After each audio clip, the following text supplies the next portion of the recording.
Baik, Assalamualaikum dan salam sejahtera. Okey, pada hari ini kita melihat satu episod baru, iaitu berkenaan dengan cara untuk memeriksa palang 3P.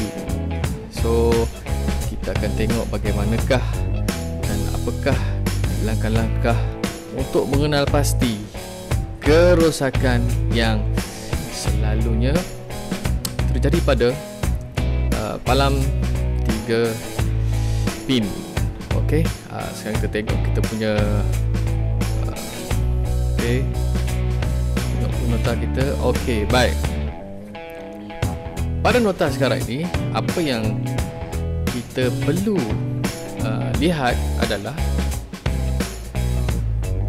langkah atau membaik pulih sambungan palang 3 pin 13 ampere ataupun 15 ampere. Okey. 13 ampere ataupun 15 ampere dia merujuk kepada nilai fuse yang terdapat pada palang 3 pin. Okey. Antaranya yang kita perlu tahu dalam pembelajaran hari ini ialah kita mesti mengenal pasti kerosakan. Kita mesti tahu cara nak buat pengujian pada bekalan peralatan, dan juga kita perlu mengetahui bagaimana cara untuk merujuk carta alir baik pulih, supaya kita tahu bagaimana dan di mana kita punya step by step untuk membaik pulih dengan lebih berkesan. Okey. So, terus kepada membaik pulih kerosakan. So, biasalah bagi video kali ini kita akan melihat bagaimana ataupun tata cara lah bagaimana nak mencari kerosakan dan membaik pulih kerosakan pada palang 3 pin seperti yang ditunjukkan dalam lukisan. So, saya menggunakan medium gambaran dalam modul kita yang biasa yang kita guna. Kita akan tunjukkan dalam bentuk lukisan, data, jadual menggunakan peralatan dan bahan-bahan yang ada. So, sebenarnya untuk penerangan secara lebih berkesan, ia perlulah berada dalam bengkel. Okey. Tetapi dalam keadaan online ni kita hanya boleh melihat bagaimana gambaran sahajalah. Okey. So, ni adalah antara rajah 1 di mana menunjukkan palang 3 pin 13 ampere. So, dekat sini kita boleh melihat bagaimana terminal neutral, bagaimana terminal bumi, terminal hidup dan juga fuse yang terdapat pada palang 3 pin. Biasanya itulah.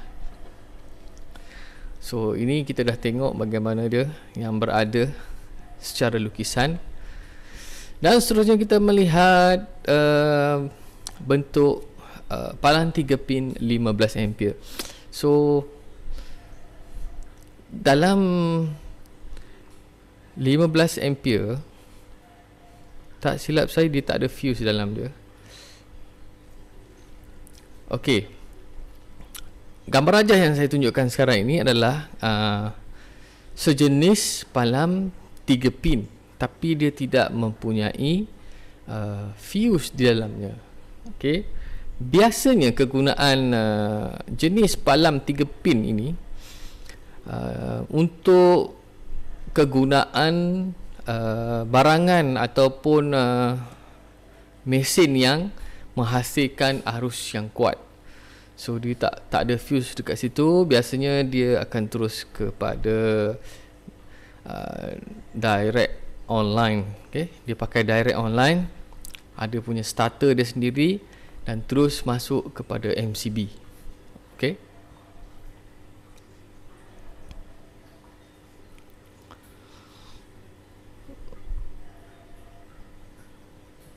Okay, alright. Bagaimana kita sebelum kita memulakan sesuatu kerja ataupun penyelenggaraan, memang tidak boleh lari daripada menyediakan ataupun mengadakan peralatan perkakasan dan bahan. So yang pertama sekali untuk projek amali, palang 3 pin 13A 15A. 2, kita perlu ada meter pengujian.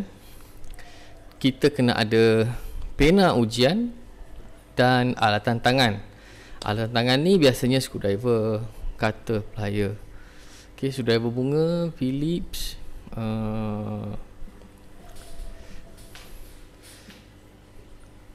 dan lain-lain lah yang biasa kita gunakan dalam bengkel kita. Yang keempat, kita perlu ada jadual membaik pulih. Okey, supaya kita tahu di mana aras baik pulih yang kita lakukan. Dan last sekali kita ada alat ganti yang ada lah. Okey. So, persoalan kita sekarang ini adalah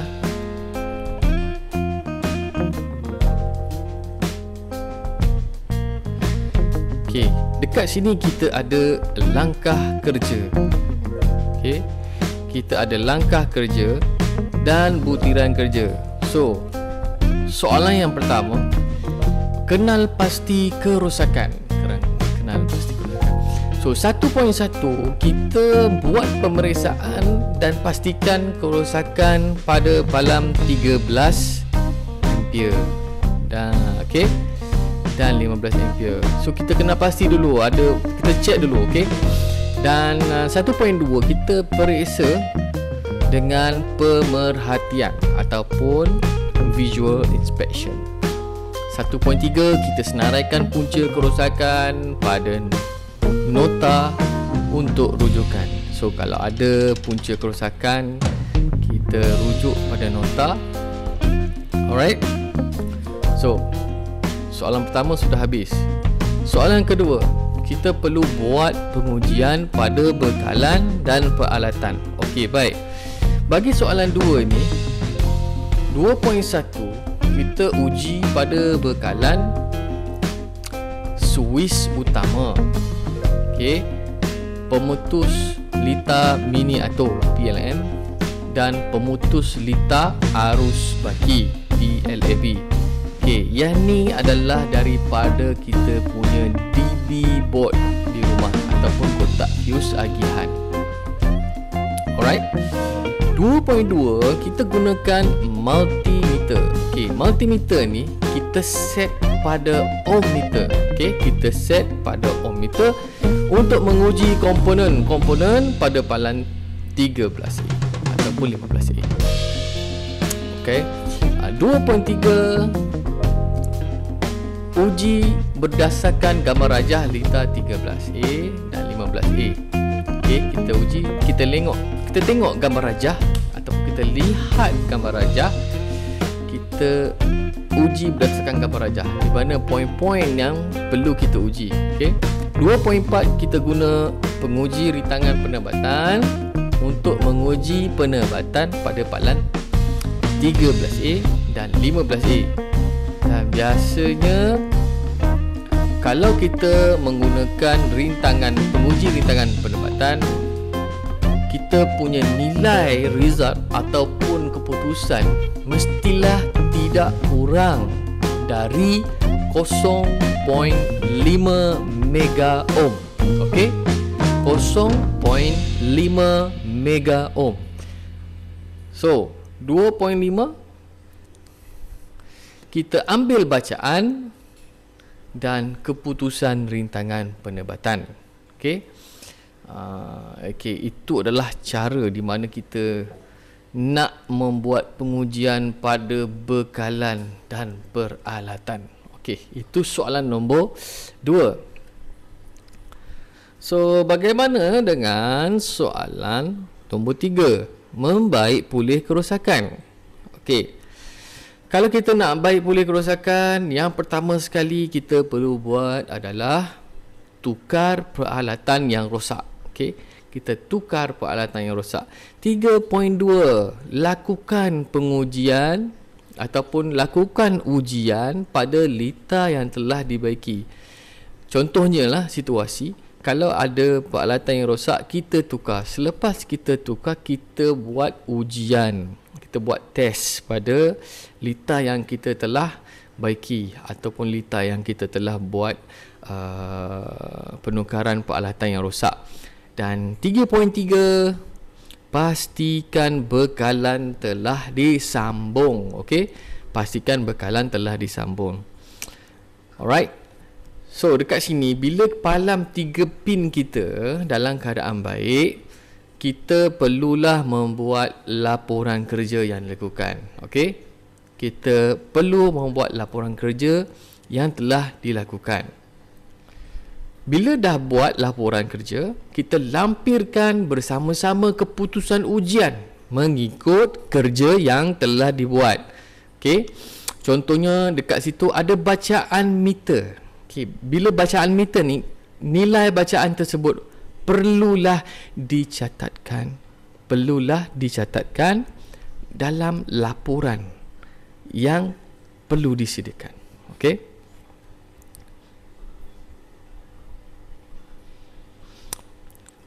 okey, sekarang ni kita tengok laporan baik pulih. Format penyediaan laporan baik pulih biasanya berbentuk jadual seperti yang saya tunjukkan sekarang ini. Dia ada bilangan, dia ada jenis kerosakan dan dia ada laporan. Okey, bilangan biasanya nilai adalah 1 lah. Jenis kerosakan, kita nyatakan tempat rosak tu di mana, jenis kerosakan tu.